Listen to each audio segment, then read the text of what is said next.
네, 안녕하세요. 오늘 수업 우리 시작해 보도록 하겠습니다. 오늘은 교과서 292쪽, 그 다음 학습지는 23쪽이에요. 내용은 전력 수송이고요.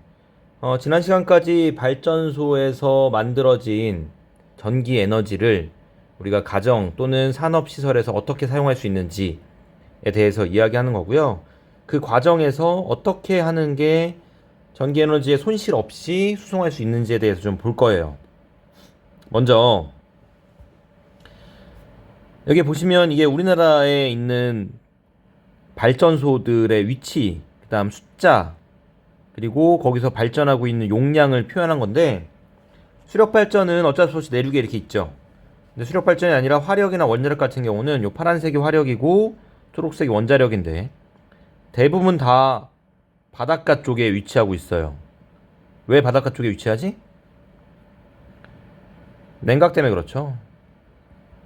냉각수 사용을 용이하게 하기 위해서 다 이 바닷가 쪽에 위치하고 있고요. 문제는 이 바닷가 쪽에는 대도시가 별로 없어. 따라서 발전된 전기를 사용 가능한 내륙의 대도시로 수송해줘야 되는데 그걸 우리가 송전이라고 하죠. 자, 전력 수송이란 발전소에서 생산된 전력을 소비지까지 보내는 것을 전력 수송이라고 하고요. 그럼 전력이라는 말은 뭐냐? 우리 이거 중학교 때 배운 건데 학습지 볼게요. 자, 전력이란 1초당 공급해주거나 사용하는 전기 에너지를 전력이라고 해요. 계산식으로 보면 전력은 기호로 P를 사용하고 얘는 전압은 기호로 V를 쓰죠. 전류는 기호로 I를 쓰고요. 곱이에요. P는 VI로 표현할 수 있고 단위는 와트예요. 이게 전력이에요. 이거 말고 또 뭐 있었니? 니네 아는 거. 전압과 전류와 저항의 관계. 뭐 있었죠? V는 IR 있잖아. ohm의 법칙이라고 하는. 근데 이 V는 IR과 전력은 서로 구분해서 생각해야 돼. V는 IR은 전압과 전류와 저항의 관계야. 그래서 저항이 일정할 때 전류가 커지면 전압도 커져요. 둘은 그런 관계에 있거든. 그럼 여기서 보면 둘이 비례 관계에 있는 것처럼 보이죠. 근데 전력에서 보면 전압과 전류는 P는 VI면 P가 일정할 때 V가 커지면 I가 작아지겠죠. 둘은 반비례 관계에 있는 것처럼 보여요. 이건 누가 일정한지를 결정한 다음의 얘기야. 저항이 일정할 때 둘은 비례 관계에 있어요. I가 커지면 V도 커져요. 그러면 V와 I가 결정이 됐죠. 그럼 이 둘을 갖고 전력이 결정이 되는 거야. 이러한 전압과 이러한 전류는 얼만큼의 전력을 갖는다라고 결정이 되는 거고요. 만약 이 결정된 전력을 생산해서 에너지로서 저장이 돼 있어.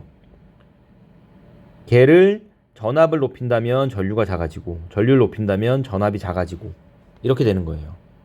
자, 뒤에 보면서 다시 또 설명해 줄게요. 자, 교과서든 학습지든 같이 보면 되고요. 자, 이 그림이 있는데 그림을 보시면 전력 수송 과정을 나타낸 거예요. 그리고 각 단계별로 전기 에너지의 전압을 표현하고 있어요. 보시면 발전소에 나올 때는 22kV, 그다음 이 송전탑에서는 145kW, 345kW, 765kW짜리가 각각 이렇게 쭉 선으로 가고요. 다시 또 변전을 해서 22.9kV, 이거 와트라고 그러나 볼트, 킬로볼트. 그다음 가정으로는 220V짜리로 나가고 있거든. 자, 우리 학습지 한번 칸 채워볼게요. 자, 해보세요. 전압을 높이는 곳과 낮추는 곳은 각각 어디인지, 그리고 높였다 낮추는 까닭은 무엇일지 한번 고민해서 한번 써보세요. 아니면 우리 책에 보면 293쪽에 보면 힌트가 좀 나와 있거든. 자, 지금부터 멈추고 해보세요. 3분 정도, 5분 정도 할까요? 5분 정도면 될 것 같은데 해보세요.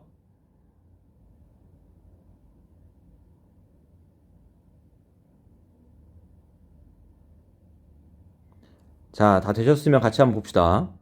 전압을 높아지는 곳을 보면 여기죠. 발전소 나올 때는 22kV였는데 여기서 145, 345, 765kV로 자꾸 와트라고 그러네. 22kV가 이렇게 145, 345, 765kV로 올라갔죠. 그게 바로 이 변전소죠. 높이는 곳은 발전소 근처의 변전소.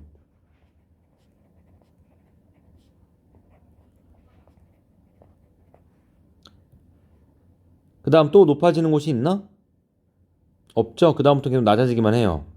다음은 소비지 근처에 와서 상업시설과 산업시설로 갈 때 낮아지죠. 소비지 근처 변전소에서 한번 낮아지고 그게 집에 와서 주상변압기에서 한 번 더 낮아져요.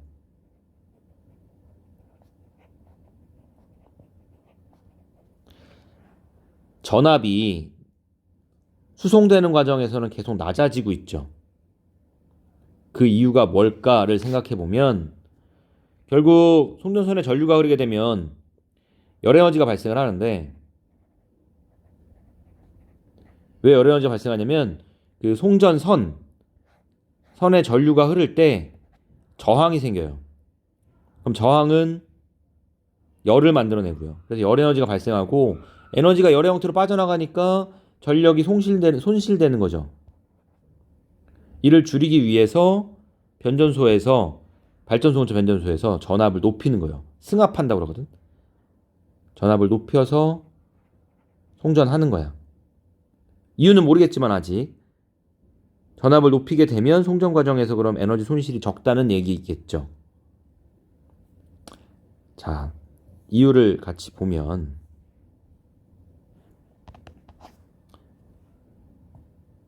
보시면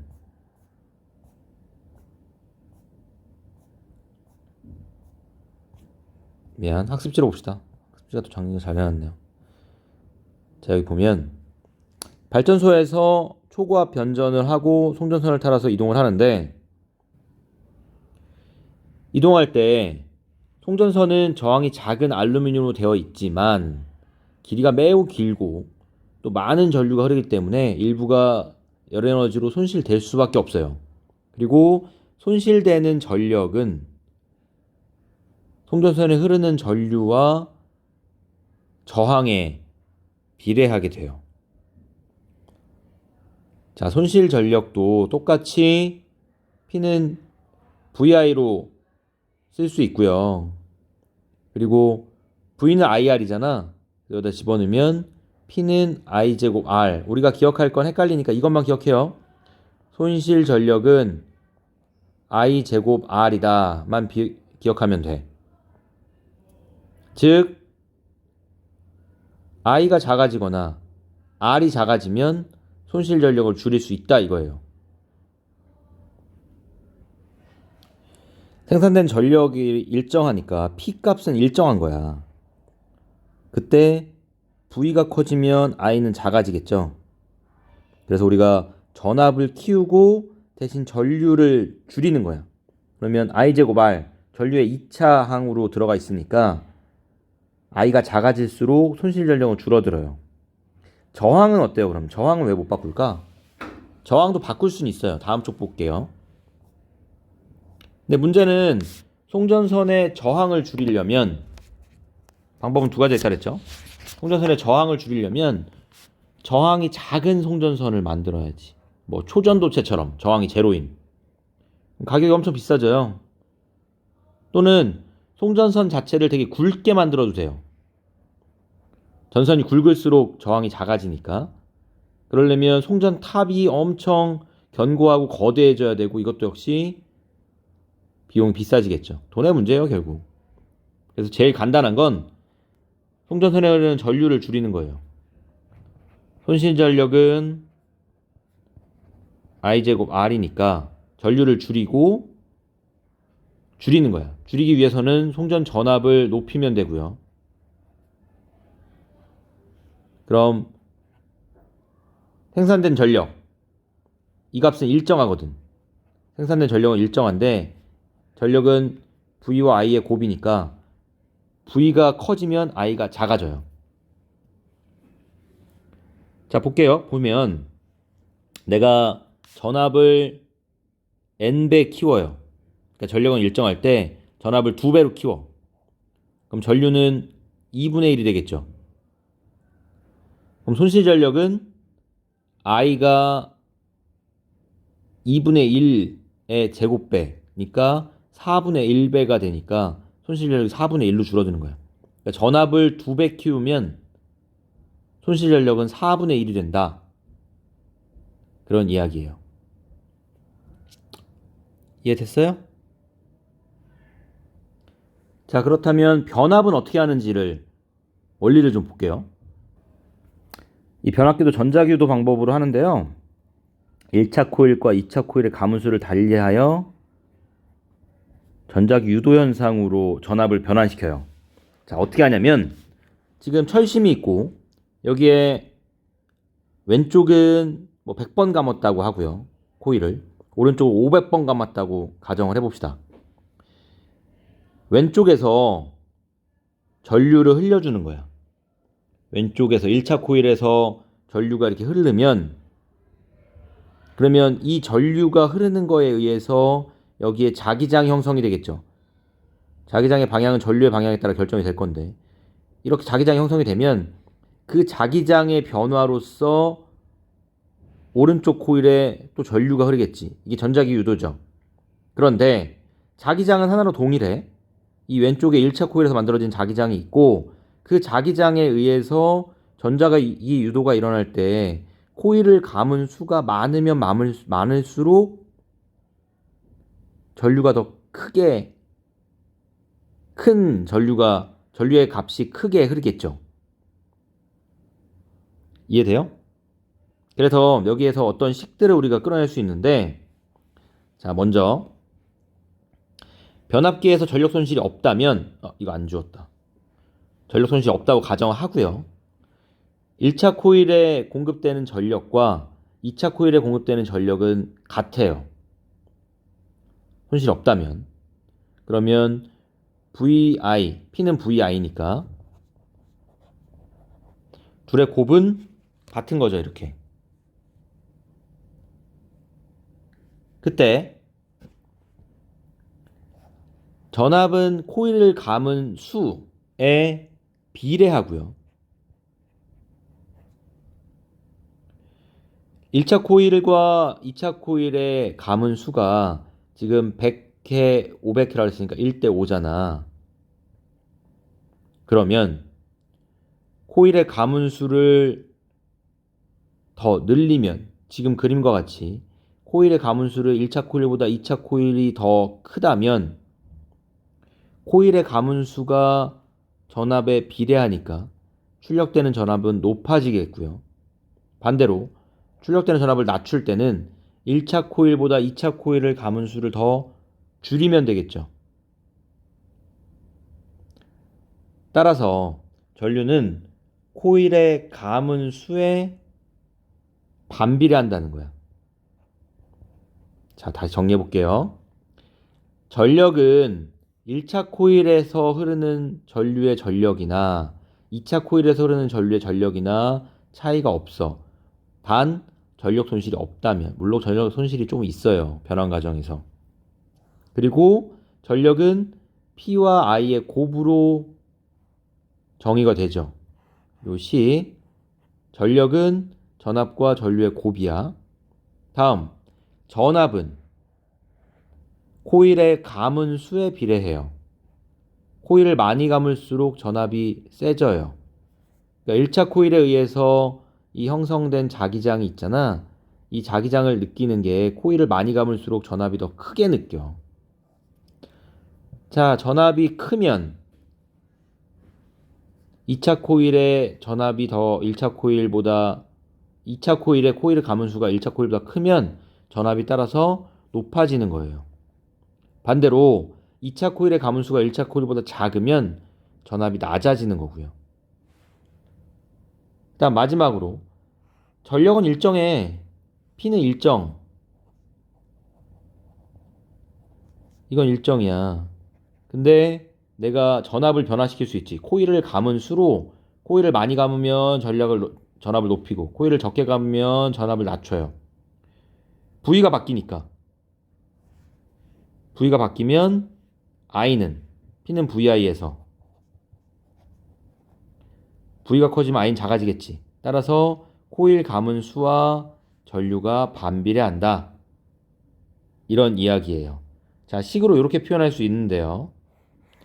식을 한번 해석해 보면 하나씩 떼어서 보면 N2분의 N1은 V2분의 V1 이게 무슨 말이냐면 N2가 커지면 V2도 같은 비율로 커진다는 거야. N1이 커지면 V1도 같은 비율로 커지고요. 이 식을 따르게 이렇게 쓰기도 해요. V1분의 옆에다 쓸게. 똑같은 식이야. V1분의 N1은 V2분의 N2 아니면 이걸 뒤집어서 쓰기도 하죠. N1분의 V1은 N2분의 V2 다 같은 식이에요. 결론은 감은 숫자와 전압이 비례한다. 그거고 그 다음 V2분의 V1은 I1분의 I2 이건 둘이 반비례하는 거죠. V2가 커지면 I1이 커지고 V2와 V1의 비율이니까 서로 반비례 관계에 있다는 거예요. 이 식은 이렇게 보면 더 편해요. 얘를 넘겨. 양쪽을 다 넘기면 V1 곱하기 I1은 V2 곱하기 I2가 되죠. 이게 반비례 식이야. V1 I1의 곱과 V2 I2의 곱이 같다. 그러니까 곱은 변함이 없다는 거지. 일정하다. 따라서 전압이 커지면 전류가 작아진다. 변압의 원리가 이거예요. 전압을 키워서 코일의 가문수를 늘려서 전압을 키우는 거야. 그럼 전류의 양이 줄어들겠죠. 밑에 문제 한번 풀어봅시다. 뒷장에 확인 문제 있죠? 이거 한번 풀어보세요. 풀어보고 그 다음에 교과서 293쪽의 아래쪽에 보면 거기도 문제 있어요. 거기도 풀어보세요. 자, 10분 푸세요 얼른.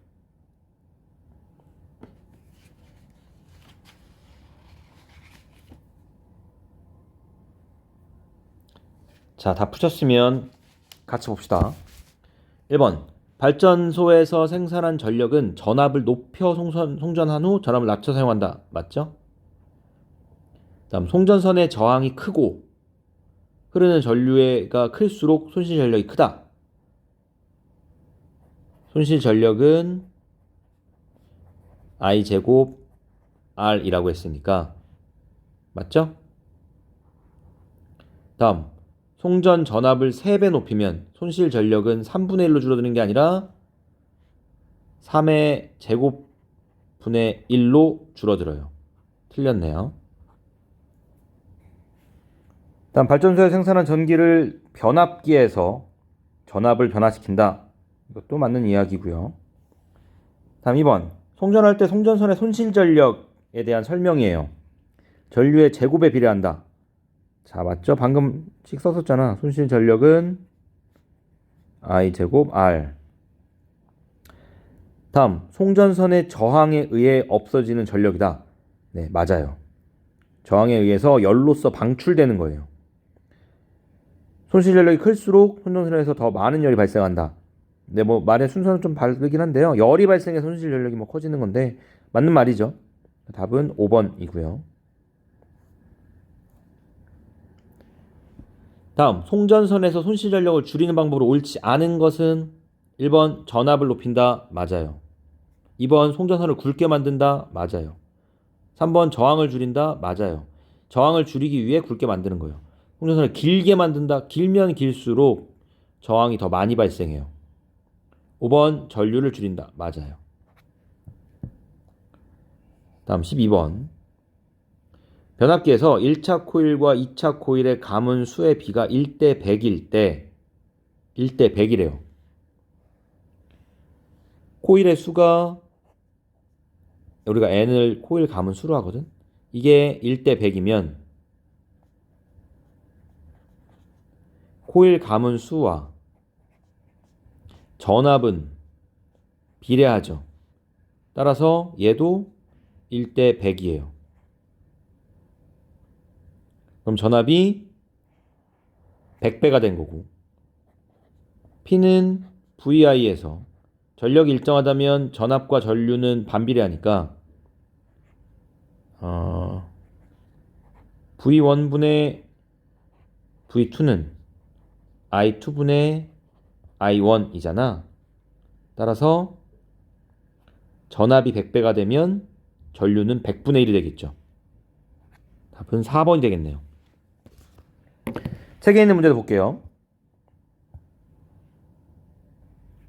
저항이 R인 전기기구에 I의 전류가 흐를 때 전기기구에 소비되는 전력은 소비 전력 P는 I제곱 R이라고 했죠. 전력은 그대로 두고 전력은 그대로 둘 수밖에 없어. 전력은 에너지이기 때문에 그대로 두고 전압을 2배로 증가시키면 송전선에서 없어지는 손실 전력은 어떻게 변하는가? 일단 전압이 2배가 되면 전류가 2분의 1이 되지. 초기에 전압과 전류를 V1, I1이라고 하면 변화시킨 전압이 처음 전압의 2배가 됐다면 아이고 잘못 썼다. 변화시킨 전류는 처음 전류의 2분의 1이 되겠죠. 그럼 손실되는 전력은 2분의 1배가 제곱으로서 작용되니까 2분의 1의 제곱은 4분의 1이 되겠지. 마지막. 송전선의 저항을 줄이면서 전압을 높이지 않고도 손실 전력을 줄일 수도 있어요. 송전선의 굵기를 증가시키지 않고 저항을 줄일 수 있는. 그러니까 저항을 줄이면 전압을 높이지 않아도 전력을 줄일 수 있다는 거야. 방법은 저항을 줄이는 건데 저항을 어떻게 줄일 수 있냐? 이게 선생님이 얘기했던 초전도체야. 초전도체는 이론적으로 저항이 없어요. 근데 문제는 지금도 초전도체들이 있어요. 근데 초전도 현상을 나타내는 어떠한 물질이 항상 초전도 현상을 나타내는 건 아니고 그 초전도 현상을 나타내는 온도가 굉장히 낮아요. 영하 뭐 50도씨, 70도씨 막 이렇거든. 그래서 계속 개발하려고 하는 건 상온에서도, 그러니까 우리가 살고 있는 20도 정도의 온도에서도 초전도 현상을 나타내는 물질을 찾으려고 굉장히 노력을 하고 있어요. 그러면 전력 손실 없이도 전력 수송을 할 수가 있겠죠. 자, 여기까지 하고요. 평가 문제집에 오늘 배운 거에 해당하는 문제들 풀고서 마무리하면 될 것 같아요. 자, 얼른 평가 문제 펴고 문제 푸세요.